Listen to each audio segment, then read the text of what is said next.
Live news, खबर तो पक्की है। एक बहुत अहम मुद्दे पर आपसे चर्चा करनी है, लेकिन उसके पहले कुछ तस्वीरें साझा कर लेते हैं। एक ये सेल्फी देखिए, उसके बाद एक ये दूसरी सेल्फी देखिए,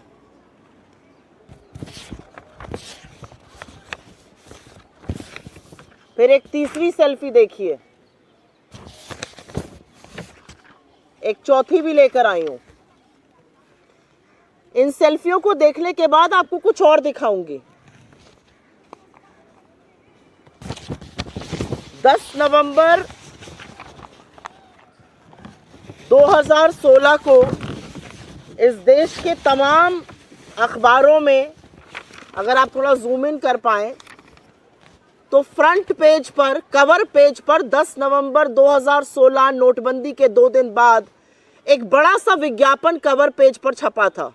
और आप लोग तो प्रबुद्ध मीडिया के साथ ही आप जानते हैं कि कवर पेज कितना महंगा होता है, लेकिन ये कवर पेज का विज्ञापन छपा था जिस पर मोदी जी को मजबूत निर्णय, नोटबंदी जैसे मजबूत निर्णय को लेने के लिए साधुवाद किया गया था। पेटीएम ने छापा था। ये वही पेटीएम है जो नरेंद्र मोदी जी के ऊपर एक पिक्चर बनी है, थोड़ी घटिया सी पिक्चर थी, कोई बात नहीं। उस पर 15% का कैशबैक देता है, 200 रुपए कैशबैक, जिसका जिक्र प्रधानमंत्री उत्तराखंड की अपनी रैली में करते हैं। तो ये सारी सेल्फी में जो व्यक्ति आपको दिख रहा है, तमाम वीडियो है उछल कूद करते हुए, डांस करते हुए, खुश होते हुए। ये वीडियो विजय शेखर शर्मा के हैं, जो पेटीएम के सीईओ हैं, जो पेटीएम के संस्थापक हैं, फाउंडर हैं।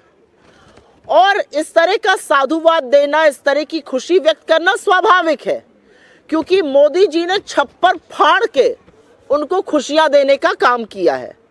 आप ये सोचिए कि जिस नोटबंदी ने अर्थव्यवस्था को अधिया दिया, जिस नोटबंदी ने हजारों लाखों एमएसएमईज बंद कर दिए, लोगों को बेरोजगार कर दिया, उस नोटबंदी को साल दर साल अपने लिए सबसे शुभ दिन मानने का काम करने वाले व्यक्ति विजय शेखर शर्मा हैं। उन्होंने अपनी कंपनी का आईपीओ भी 8 नवंबर को ही किया था, 2021 को। खैर, परेशान करने वाली बात यह है कि इस व्यक्ति और इसकी कंपनी के खिलाफ मनी लॉन्ड्रिंग जैसे गंभीर आक्षेप लगे हैं और गंभीर आरोप लगे हैं। और ये विपक्ष ने नहीं लगाए हैं, ये इस देश के भारतीय रिजर्व बैंक ने लगाए हैं। और उन अनियमितताओं के चलते उनके पेटीएम पेमेंट बैंक को प्रतिबंधित कर दिया गया है, पूरी तरह से बंद कर दिया गया है। ना वो टॉपअप कर सकते हैं, ना वो कुछ क्रय कर सकते हैं, ना वो जमा कर सकते हैं पैसा। 29 फरवरी से पेटीएम पेमेंट बैंक पूरी तरह बंद हो जाएगा। आपकी जानकारी के लिए सारी कार्रवाई आरबीआई ने अपने अधिनियम 35A के तहत की है। तो ये वो व्यक्ति है जो प्रधानमंत्री के बेहद करीबी हैं। ये वो व्यक्ति हैं जिनके बारे में प्रधानमंत्री अपनी चुनावी रैली में जिक्र करते हैं, तमाम सेल्फी खिंचाते हैं। आप सब जानते हैं, प्रधानमंत्री की तस्वीर को अगर आप किसी अखबार में इस्तेमाल करते हैं विज्ञापन के लिए, तो आपको पीएमओ की संस्तुति चाहिए होती है। तो ये बहुत करीबी है प्रधानमंत्री के, बहुत चहेते हैं, बहुत लाडले हैं। और अब ये मनी लॉन्ड्रिंग जैसे आक्षेपों से घिरे हुए हैं।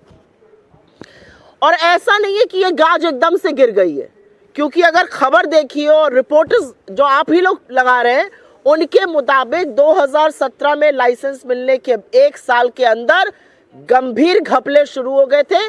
और आरबीआई ने बार बार दंडित करने का भी काम किया। कभी जमाकर्ताओं पर रोक लगी, कभी जुर्माना लगा 6-6 करोड़ रुपए का, तमाम चीजें हुई। लेकिन उस दौरान भी, उसके बावजूद भी प्रधानमंत्री इनकी पैरवी करते रहे, इनका प्रचार प्रसार करते रहे। कुछ बातें जिन पर इनको यह सजा सुनाई गई है उसका उल्लेख कर देती हूं। खबरों के मुताबिक आरबीआई ने 35 करोड़ पेमेंट बैंक के जो वॉलेट थे उसका निरीक्षण किया। उसमें से 31 करोड़, 35 करोड़ का निरीक्षण किया, 31 करोड़ निष्क्रिय पाए गए। पैन कार्ड एक एक पैन कार्ड हजारों नंबरों से जुड़ा पाया गया, लाखों खातों का केवाईसी नहीं हुआ था। मनी लॉन्ड्रिंग की संभावनाएं इसी से उजागर हुई। बैंक द्वारा लगातार झूठी अनुपालन रिपोर्ट देती जाई गई और जो ग्रुप 197 कंपनी का नाम है, लेकिन पेटीएम की जो ग्रुप कंपनीज हैं उसमें आपस में जो घपला था, उसके चलते आरबीआई ने ये बड़ा कदम उठाया। यहां पर दो चीजों की बात करनी जरूरी है, क्योंकि पेटीएम पर पहले भी अपने डेटा को भारतीय जनता पार्टी के साथ साझा करने का गंभीर आरोप लग चुका है। आरबीआई ने पेटीएम पेमेंट बैंक के बीच और पेटीएम के बीच होने वाले डेटा ट्रांजैक्शन पर भी गहन चिंता जताई है और यह भी सामने आता है कि इस चिंता के बावजूद ना शीर्ष अधिकारियों का तबादला हुआ, ना उनके खिलाफ कोई कदम उठाया गया और कंपनी ने बिजनेस बढ़ाने के जुनून में लगातार नियमों का उल्लंघन किया और हर तरह के कानून को ताक पे रखा। शायद वो एक कहावत है हमारी तरफ, कहते हैं जब सैया भय कोतवाल तो डर काहे का। मोदी जी साथ में हैं, उनके साथ सेल्फी खींच रही हैं, वो प्रचार प्रसार आपका इलेक्शन रैली में कर रहे हैं, तो डरने की क्या बात है इन लोगों को। खैर, एक और चिंता जो आरबीआई ने जताई वो पेमेंट बैंक की शेयर होल्डिंग को लेकर है। करीब 49% हिस्सेदारी पेटीएम कंपनी की थी, जिसे लोग 197 कम्युनिकेशन के नाम से जानते हैं, लेकिन 51% हिस्सेदारी इस बैंक की सिर्फ और सिर्फ एक व्यक्ति विजय शेखर शर्मा के पास थी, जिनकी सारी सेल्फी मैंने आपके सामने साझा करी है। और ये एक बहुत चिंता का विषय है, क्योंकि इससे ये साफ होता है कि एक व्यक्ति जिस तरह का भी निर्णय चाहे वो कर सकता था।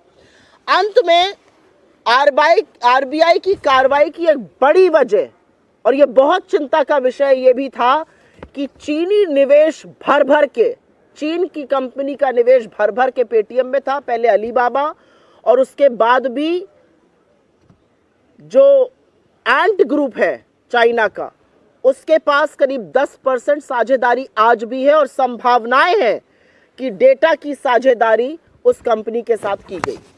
तो अंत में कुछ बड़े सवाल खड़े हो जाते हैं, कुछ बड़े गंभीर मुद्दे खड़े हो जाते हैं जिसको उठाना जरूरी है। क्या मोदी जी के मधुर संबंधों के चलते उद्योगपति कानून को ताक पर रखकर काम कर रहे हैं? इतने सारे उल्लंघनों के बावजूद भी पेटीएम पेमेंट बैंक को इतनी लंबी ढील क्यों दी गई? 2017 से ही अनियमितताएं शुरू हो गई थी, 7 साल तक इतनी लंबी ढील क्यों दी गई? मनी लॉन्ड्रिंग जैसे गंभीर आक्षेप लगे हैं।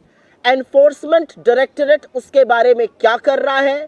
ईडी कौन सी नींद सो रहा है पेटीएम को लेकर? ये जरूर पढ़ना चाहिए।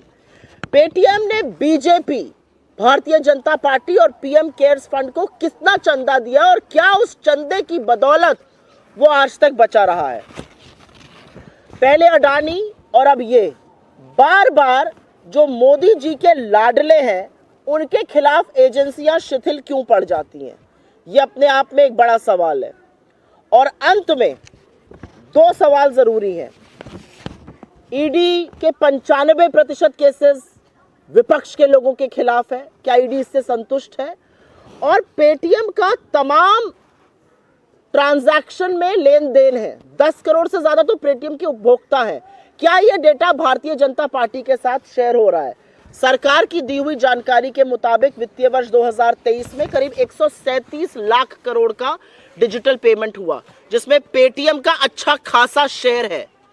क्या ये दावे के साथ कहा जा सकता है कि ये डेटा गोपनीय है, ये डेटा सुरक्षित है, या इसकी ब्रीच हुई है? ये बहुत सारे प्रश्न हैं।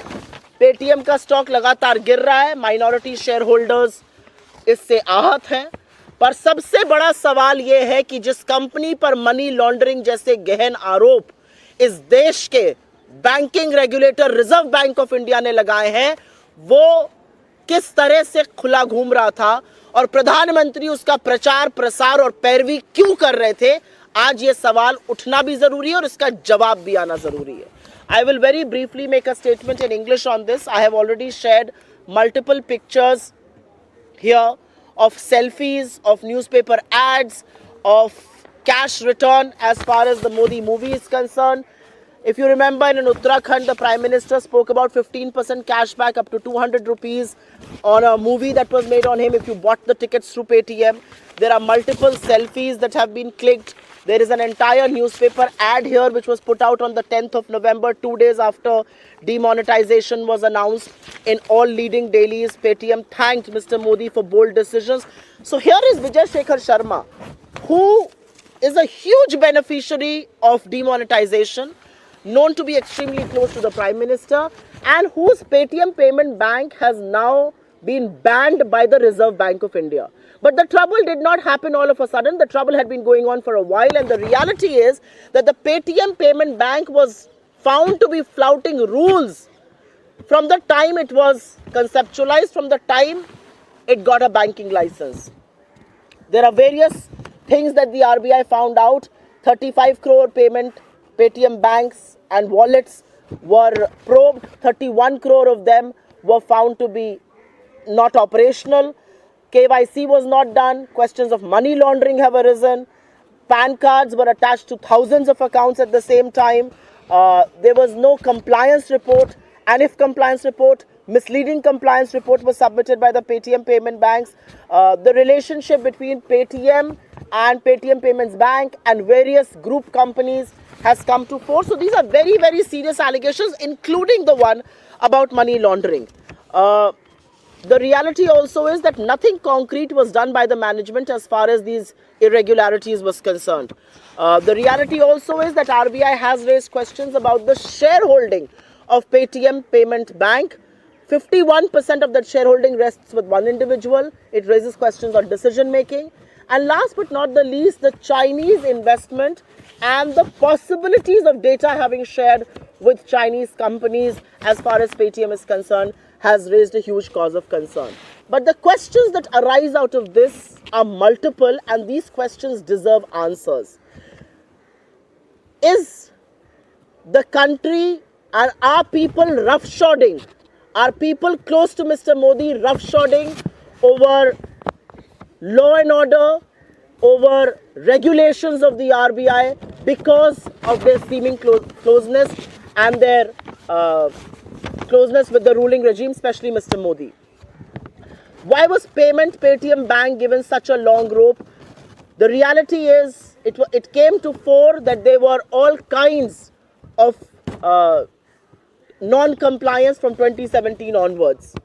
Money laundering is a very serious probe and a very serious allegation that has been leveled against Paytm. What is ED doing about it? How much money has Paytm given to BJP and to PM CARES Fund? Have they been let loose because of the donations that they have made, apart from their closeness to Mr. Modi? And last but not the least, why is it that everybody associated with Mr. Modi sees no probe, whether it is Mr. Adani or whether it's Vijay Shekhar Sharma or Paytm? And lastly, Paytm has a substantial share of digital payments. Can one put their hand on their heart and say that data has not been breached, data has not been leaked to the government, to the BJP and to the Chinese partners? These are some very substantial questions, and I think one deserves to know what the government of India is doing about it. One question I would like to ask is, if ED has found the time from probing 95% opposition leaders, maybe it needs to begin talking about Paytm and the money laundering charges there as well.